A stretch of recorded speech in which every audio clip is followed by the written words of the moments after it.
The forest felt alive. Shadows moved like they were alive. The wind cried out in agony, carrying voices that called Dike's name, and his bare feet crushed the dry leaf beneath him. He knew he was being washed.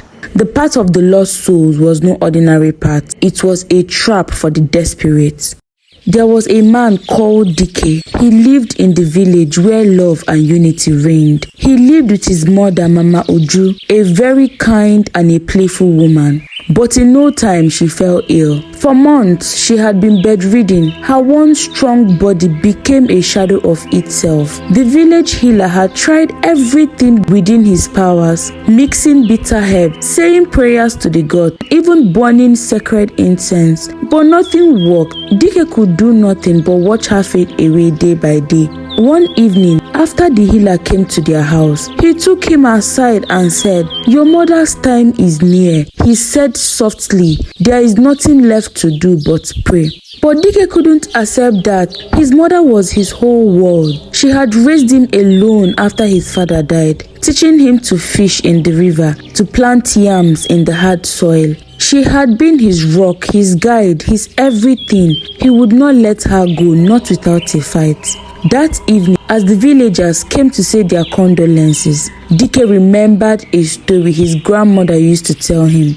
A tale so frightening and strange that it has been burning in his heart since childhood. It was a tale about the path of the lost souls, a path deep in the forest where the spirits of the dead loomed about. At the end of the path, hidden in the darkest part of the forest, was an ancient tree. It was said to hold the power to grant any wish, but the path was dangerous. The spirits who dwelled there were cruel and cunning, and no one who walked that path returned. Dike made up his mind to go there. He didn't care about the risk. If there was even a chance to save his mother's life, he would take it. The villagers begged him not to go. They even told him the stories of men and women that had vanished in the forest, their screams echoing in the night. But Dike's decision was final. Before morning, he went into the forest. The faint light of the moon guided his step. The forest was silent at first, but the deeper he went, the stranger it became. The trees grew cold and carried by a breeze. The air was heavy, pressing against his chest, and by then the whispers began.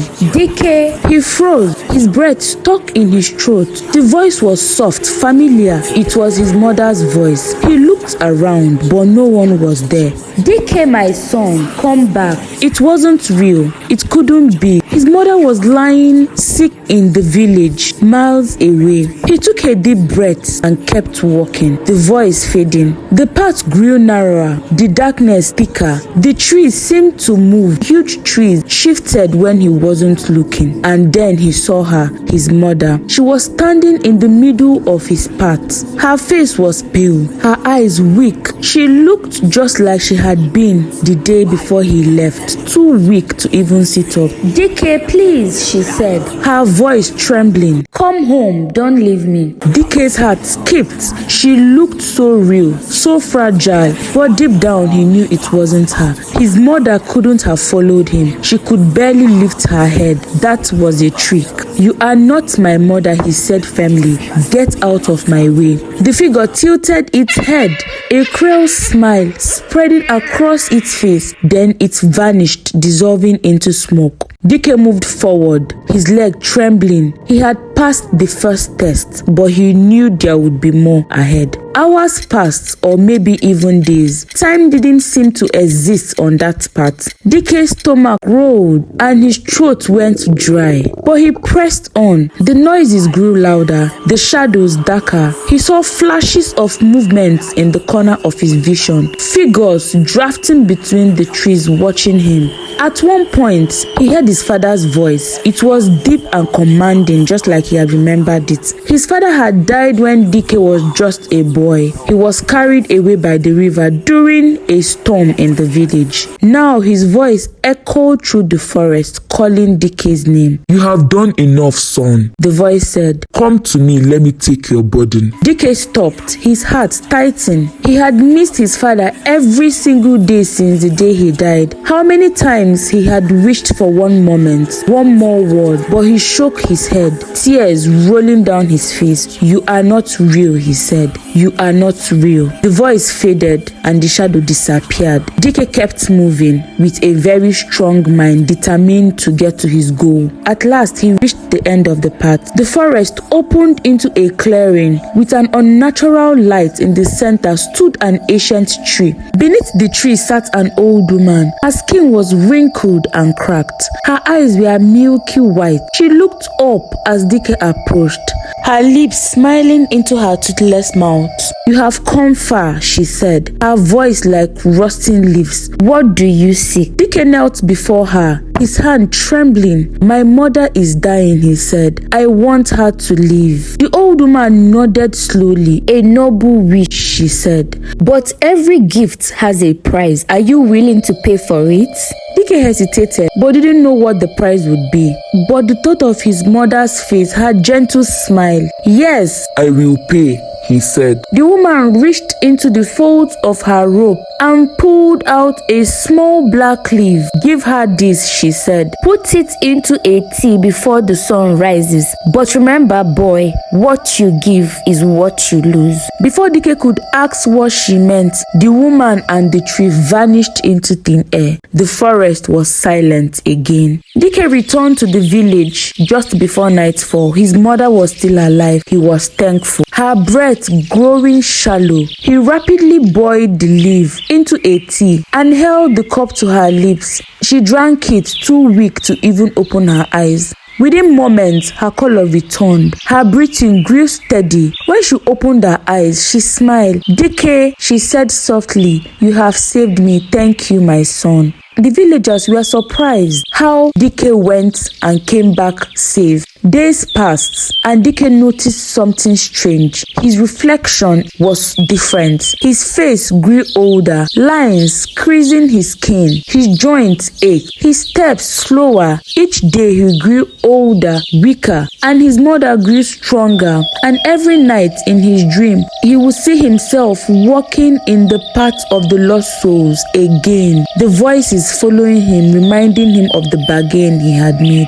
Day by day, Dike's strength faded. His reflection no longer looked like the young man he was, but of someone older, and his once strong hands trembled as he walked the field. The villagers noticed the change and gossiped behind his back, their eyes filled with fear and curiosity. But Dike didn't care about the stare or the rumors. His mother was alive, healthy, and smiling again. That was all that mattered to him. One evening, as the sun faded, Dike sat by the river, staring at the water. His mother joined him, her step light and easy, a contrast to who she was just a few weeks ago. "What is happening, my son? Why are you suddenly growing gray hairs and getting older?" Dike forced a smile on his face, hiding the pains in his legs and the heaviness in his chest. "I am fine, Mama. Don't worry about me." But she wasn't convinced, studied him carefully. "Something is wrong, my son. You have changed."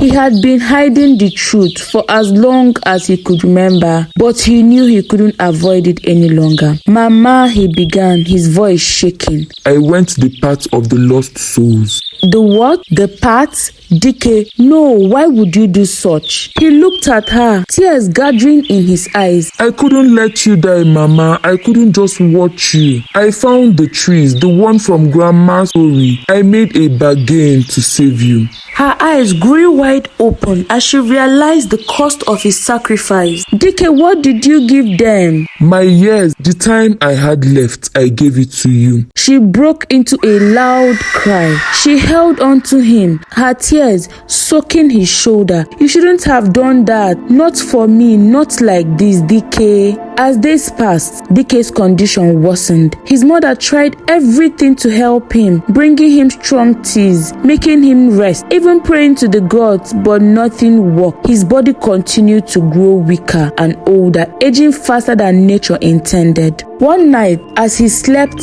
under the moonlight, Dike awoke to a strange sound, the familiar sound of the tiny silver birds. His heart sank. He knew what it meant. In the distance, at the edge of the forest, he saw her, the old woman from the tree. She stood there silently, her milky white eyes staring at him, waiting. Dike's leg shook as he walked towards her, each step heavier than the last. When he reached her, she smiled, that same toothless smile. "It is time," she said, her voice cold and final. No, a voice rang behind him. Dike turned to see his mother, her face filled with tears. "You can't take him." Stepping in front of Dike, "Take me instead, please." The old woman's smile widened. "The deal is made. The price is set. He gave his years to you, and now they are mine." Dike grabbed his mother's arm, his voice weak but very firm. Mama, you can't. I made this choice. Please let me go.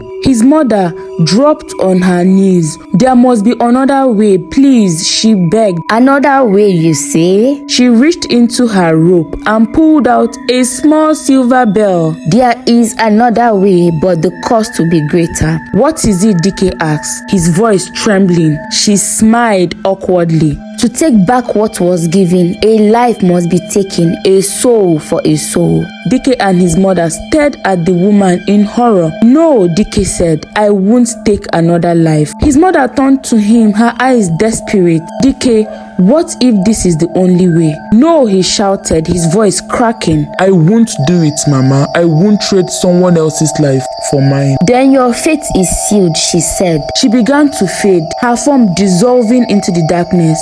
His mother knelt beside him, holding him as tears rolled down her face. In the weeks that followed, the villagers watched in silence, their hearts heavy with the weight of what they couldn't understand. One evening, as the sun set, Dike called his mother to his side. His voice was barely a whisper. Mama, I don't regret what I did. You gave me life and I gave it back to you. Don't cry, Mama. Just promise me one thing. Don't go to the path no matter what happens. Don't go. She nodded, her heart breaking as she held him close. That night, Dike slipped away, his soul finally free. The villagers buried him under a great bamboo tree at the edge of the village. His mother sat by his grave every day, her heart heavy with grief, but her promise keeping her strong. And though she lived a long, healthy life, she never forgot the sound of the bells or the price her son had to pay for her. Please subscribe to my YouTube channel. Link is in the bio. Thank you.